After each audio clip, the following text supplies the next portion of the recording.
But I have this camera looking directly at me, so I don't look that bad today. No, it looks great, I Good think. lighting. Yeah. All right, Yeah. Saturday, Down South's College Football Uncensored podcast. Chris Marler. Yeah. What else are you doing? You're doing everything. Do you work for Delta? I was confused. So many Delta tweets this weekend. No, I don't think Delta's ever going to talk to me again. There's a better chance of my exes talking to me than Delta, for sure. Because Delta was, if I wanted to fly Spirit Air, I would have flown Spirit Air. But this time it was like, listen, we are fancy Spirit Air. It'd be like if I went to, like, I don't know, Hall's Chop House and I got, like, a McDouble. I love a McDouble.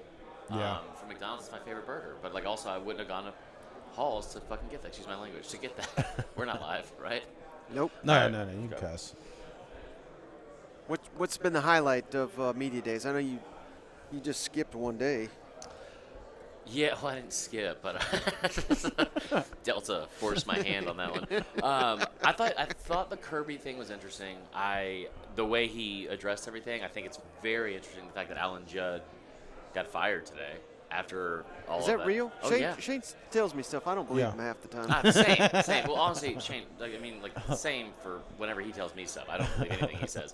No, so apparently that happened. I think, he just continues to be, I think, the most impressive person when it comes to, like, speaking to his team through the podium. I just really enjoy listening to Kirby. What he's building has been incredible to watch. I mean, like, it's not a secret. Like, anybody that knows me, I don't necessarily like their fans on Twitter, but I love watching what he's building because it's so damn impressive from every single angle. So that part was cool. I thought the Bama stuff was interesting today because... But was it, though? I mean, like, I know Kirby came out. It felt like he had a mission and a statement he wanted to get out there, but it felt like we got the same old Saban. Oh, I'm not talking about Saban okay. either. What was interesting for me about that was the players being so candid about their confidence going into the season. Yeah. 'Cause usually you're, like, under...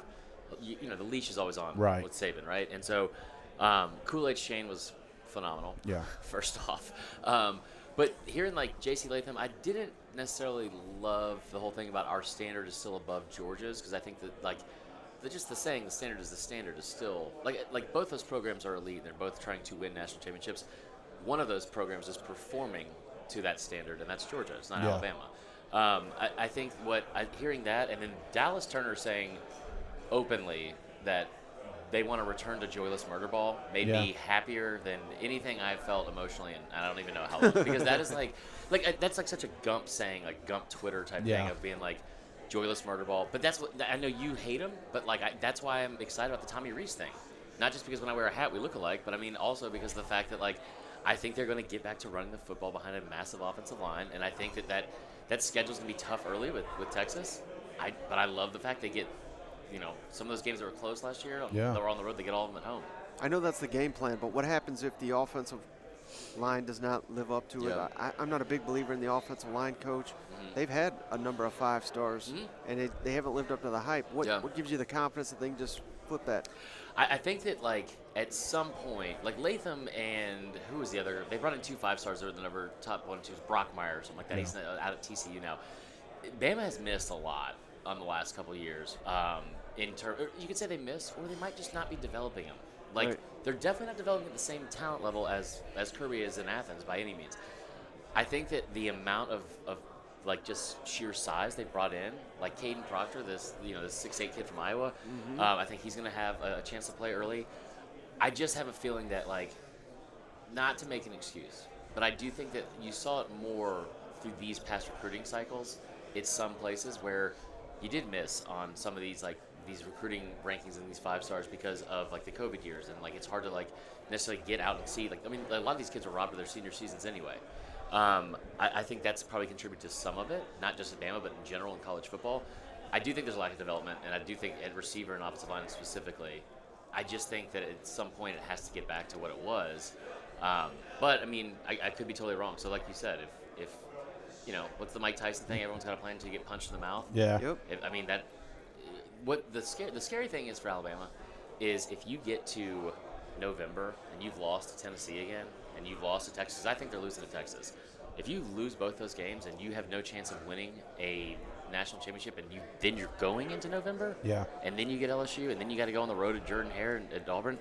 then I could see the whole 3-4 loss type situation because what do you have them to, what are they going to play for? Right. That's like the nightmare. If Bama did sneak into the playoffs last year, Oh my God. who would have won the national championship? Not Bama. They You shouldn't don't have been in the okay. playoff. No. I just want to make sure. No, like that was. I remember when everybody was asking that. Like 2017.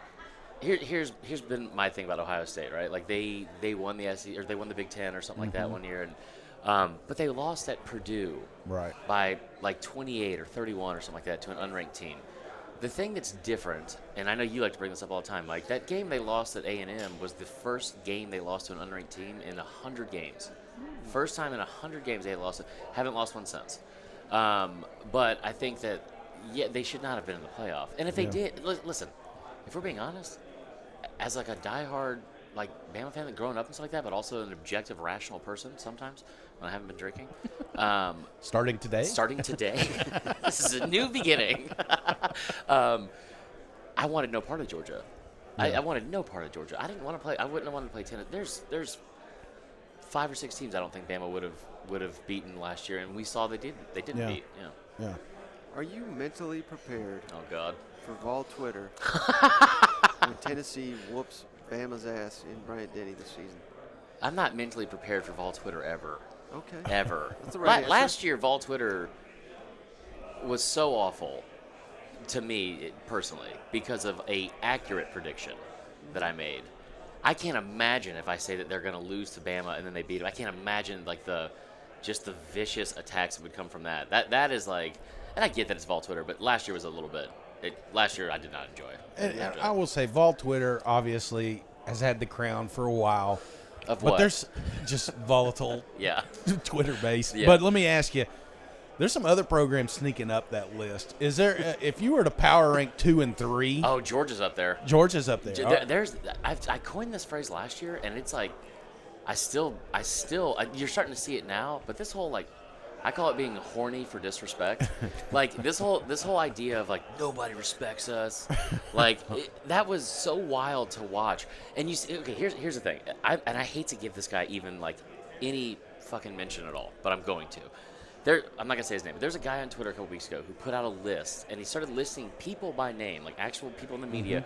This guy has Bama. This guy has Bama. This guy has Michigan. This guy has, and like, I'm looking over this list because somebody sent it to me, and I was like, none of this is real.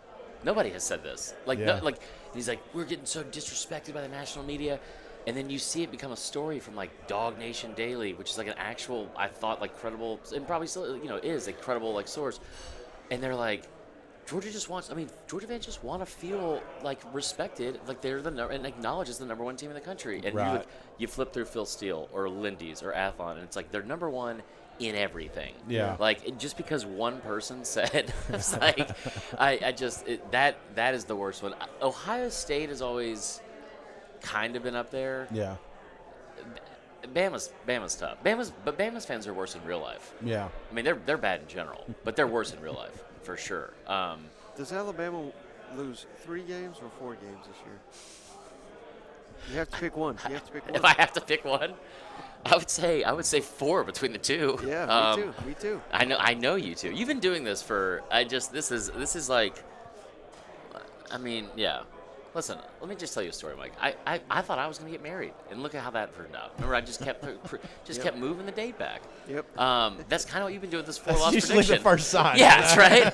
Thanks a lot, COVID. Yeah. So Anyway, no, I think that what scares me is I brought that whole thing up earlier about like the getting to November. There's a real chance that Auburn wins 5 games in a row going into Jordan Hare for that game. And if you're a 2 or 3 loss Bama team with nothing on the horizon, like you don't have, like, say you lose to Texas and then you lose to LSU, so your national championship hopes are hanging on by a thread and probably aren't really there, right? You'd have to win out and win the SEC to have a chance. But if you lose to LSU, and LSU is what, they have 1 loss and they have the tiebreaker. Yeah. You walk into Jordan Hare with nothing to play for, and we saw how that looked in like, in other years like 2013 when they did have a lot to play for, or like 2017 when they were number 1 in the country.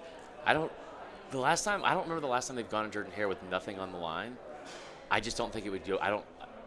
That is the worst possible scenario for Alabama, is to walk into that game Because I think that has a chance, just like with Heupel, with Saban probably on his way out the door in the next 3 to 5 years, you have a chance to turn those rivalries back and take all the momentum for both Tennessee and Auburn for the next several years before they figure out who's going to be the next coach. Yeah. As an Alabama guy, who scares you more, Hugh Freeze at Auburn or Jimbo at A&M?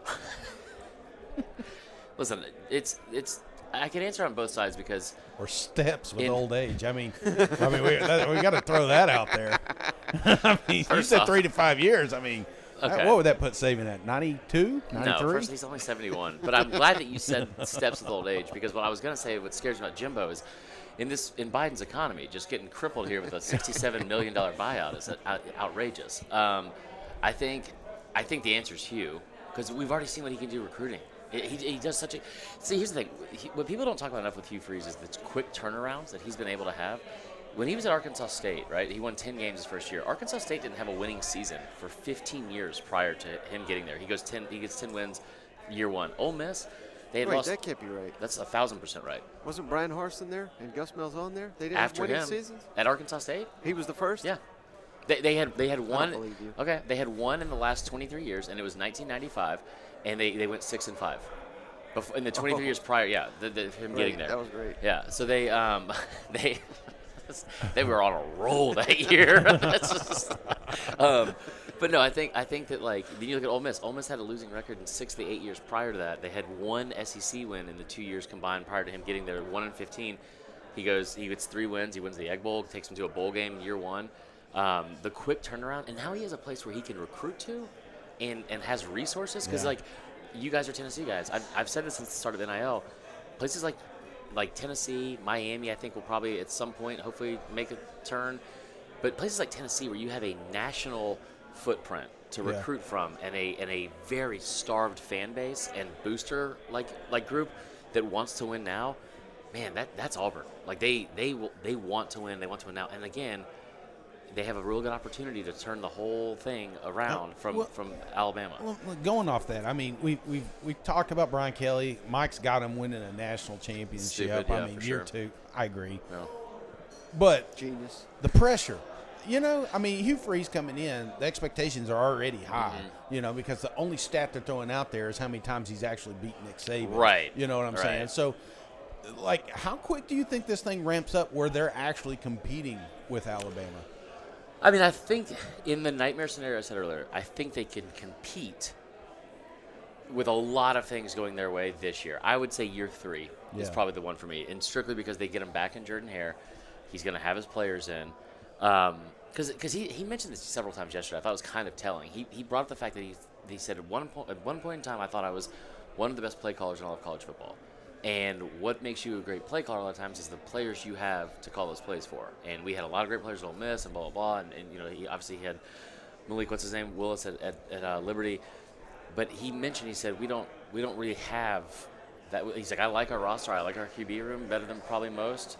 But, like, we don't have the roster. And he listed off, like, 5 or 6 teams. I think he included Florida in there, which was like, damn, if your roster's not up there with Florida, we got a problem. But I think he will turn that around very quickly. And in year 3, when you get him back in Jordan-Hare, I think they'll start competing then. But it's also tough because now you got OU and Texas coming in. Have you done your ballot yet? No. No. Who do you have winning the West? Alabama. Alabama. Yeah. Don't start with me. Okay. First off, how many years have you had them winning the West? Last year, You did. I was wrong. Yeah. Bullshit. That was the last year. Who's I the third? told them. Who do you got third in the East? Third in the East. Oh, that's tough. So I think Heupel's got a lot to show me, but I have them at 2. I do. Yeah. I think Kentucky's going to be better than people think. And it's because of something you said about how their schedule is basically just Georgia's, but you look at their logo and it's blue and white instead of red and black, and that's all we're talking about. So I think that Kentucky is going to have a good season. It's the schedule. It could be kind of tough, but I just think they have an improvement at quarterback, man. I do. And I'm going to continue to, I guess, disrespect Shane Beamer ignorantly and dumbly because he's proven me wrong every step of the way. Yeah. And since I live in Columbia, South Carolina now, I kind of just want to keep that train rolling for good luck because it's so awesome what he's been able to do. But that schedule's not easy, man. What's the vibes like down there? They're Hot as shit. It's so hot. the expectations, though. I mean, they're all fired up, right? They are. They're real fired up. And I think more than anything is beating Clemson last year was just like the monkey off your back on that, and doing it in Death Valley, right? Yeah. The back-to-back wins, beating Tennessee was cool, I think, for them, and you put up all these points. I think That's a signature win for a lot of people. Is it? For Georgia State, it was for sure. So I think that when you talk about Tennessee going there, that's a revenge game, obviously, this year. But South Carolina beating Clemson the next week. Yeah. I think if you replay that Tennessee game, even if Milton plays the whole game, 9 times out of 10, I think Tennessee wins that game. But if you're talking about Clemson going down there and beating them, I think they would have traded that for anything else that happened last year. Yeah, it's kind of crazy. I mean, obviously, they like to remind Vol fans of the score. Yeah, But they ran out of fireworks. Everybody I talk to, it's like not even close, not Right. even a second guess. It's Clemson. Well, I mean, let's think about y'all's season last year, right? You Yeah. start this year, you have this great win at Pitt. You go to Death Valley, take over the stadium, run them out of the building, basically.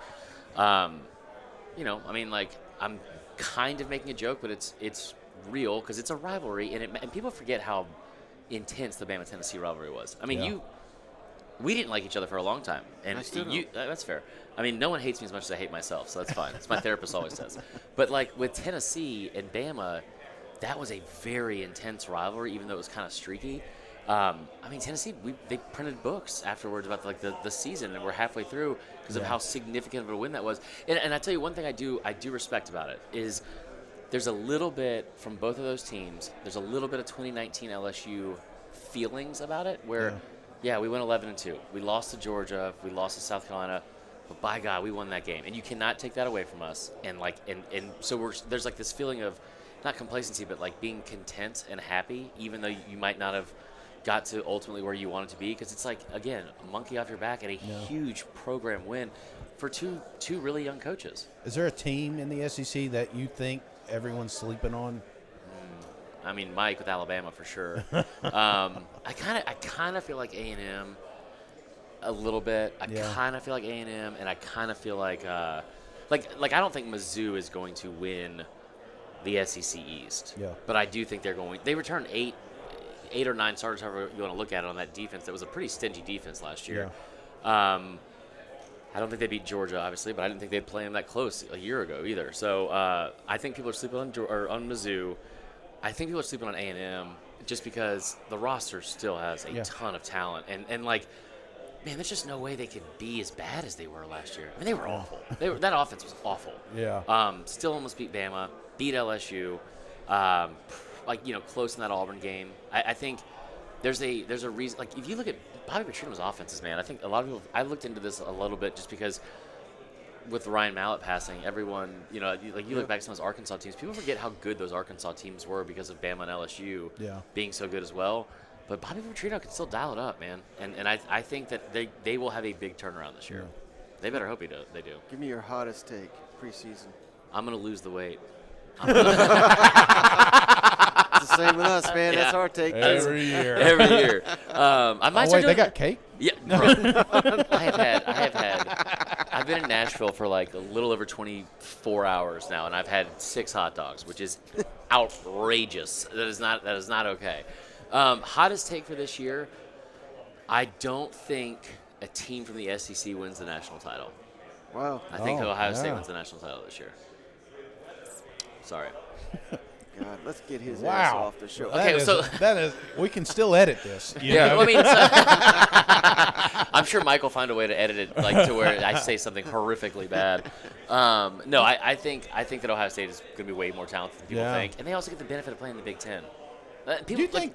Well, let me ask you on that note, because last year that's what everybody talks about is a game of inches. Mm-hmm. Ohio State barely lost that against Georgia. But then you see Georgia kind of come out, and it feels like some of these games that they really are dialed in on, Tennessee being one of them, TCU being another, it just feels like they just came out and just beat the shit out of them. Yeah. Do you think if Ohio State, knowing the way it happened, if they got down and played the very next week, do you think we still have a close game between Ohio State and Georgia? Oh, man, Georgia fans are going to hate hearing this, but does Marvin Harrison Jr. play the full game? Everybody's healthy. Then I have yeah. Ohio State, yeah. Yeah. Because, and here's the thing. Georgia knocked him out of that game, and they won that game. And then after the first quarter, we didn't hear from him, and they made the adjustments. People forget that Georgia team is They averaged 46.6 points per game against ranked opponents last year. I mean, they were incredible all season, and that includes the Tennessee game where they took their foot off the gas for an entire half of the game. Yeah. And it rained. It rained too. Yeah, I heard all your fans talk about that. That was something else. No, I think that Ohio State was a very good team, and I know what happened at Michigan. Yeah. I get all that, or at home against Michigan, but Ryan Day is one of the best, probably top 3 offensive minds in all of college football, up there with Sark and with Kiffin.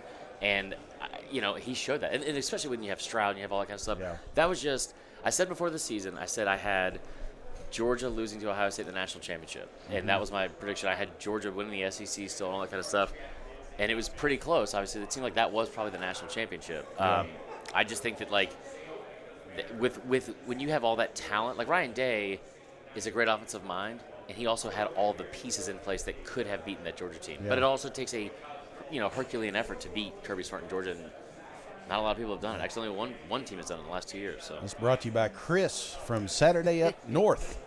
yeah, come on down to Sundays Up North. It's my new website.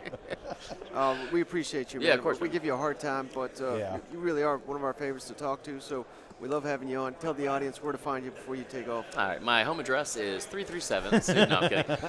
It's Vern Funquist. That's for you, Ollie. Yeah. Shout out to Ollie, as always. Hope you're having a great week. And if you're not, I hope it only gets worse. But no, so Vern Funquist on Twitter and Instagram. The podcast is the College Football Uncensored podcast and all that good stuff. And like I always say, every time I'm on here, I'm so happy and proud of you guys for all the great work you all have done and continued success, man. So cheers to that. Thank you. Appreciate guys. you.